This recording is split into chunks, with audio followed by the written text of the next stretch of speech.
I'm Severin Suzuki, speaking for ECHO, the Environmental Children's Organization. We're a group of 12 and 13-year-olds trying to make a difference. Vanessa Setti, Morgan Geisler, Michelle Quigg, and me. We've raised all the money to come here ourselves, to come 5,000 miles to tell you adults you must change your ways. Coming up here today, I have no hidden agenda. I am fighting for my future. Losing my future is not like losing an election or a few points on the stock market. I am here to speak for all generations to come.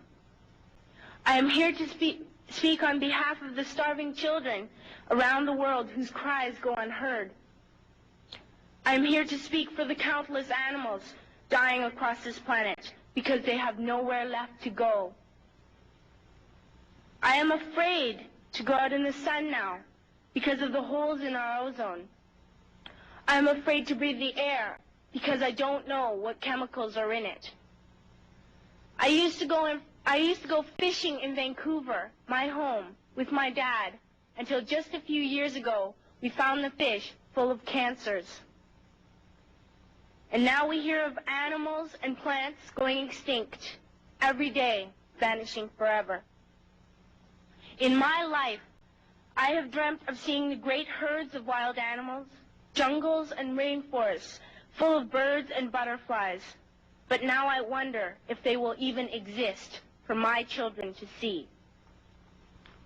Did you have to worry of these things when you were my age? All this is happening before our eyes, and yet we act as if we have all the time we want and all the solutions. I'm only a child, and I don't have all the solutions.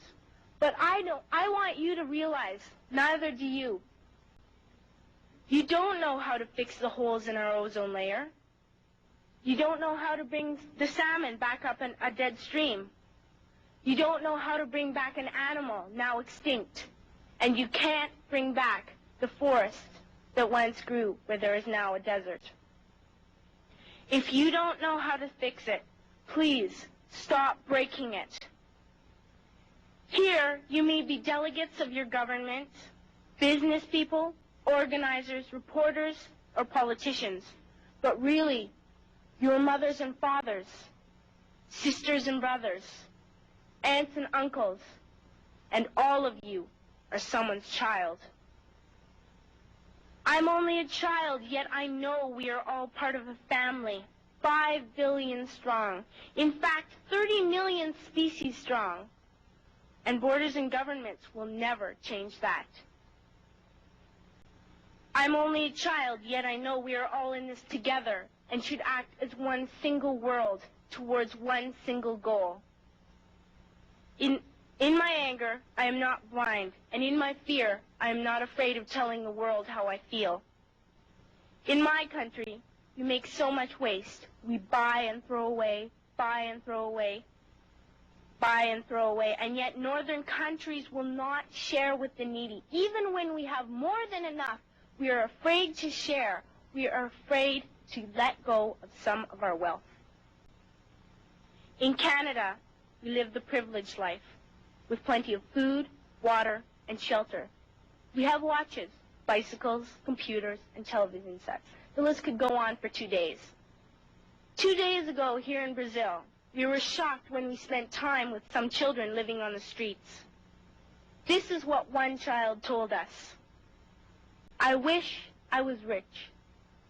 And if I were, I would give all the street children food, clothes, medicines, shelter, and love and affection.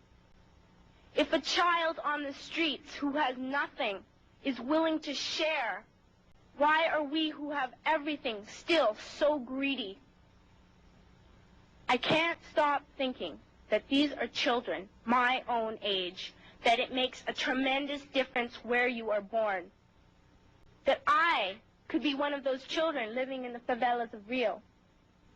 I could be a child starving in Somalia, or a victim of war in the Middle East, or a beggar in India.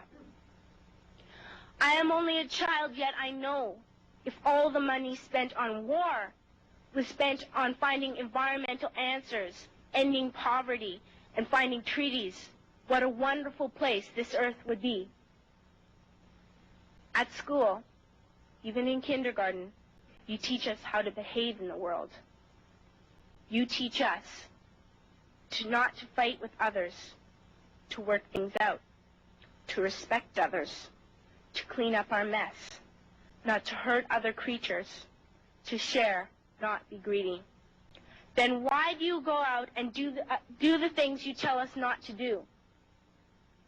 Do not forget why you are attending these conferences, who you're doing this for. We are your own children. You are deciding what kind of a world we are growing up in. Parents should be able to comfort their children by saying, everything's going to be all right. It's not the end of the world, and we're doing the best we can. But I don't think you can say that to us anymore. Are we even on your list of priorities?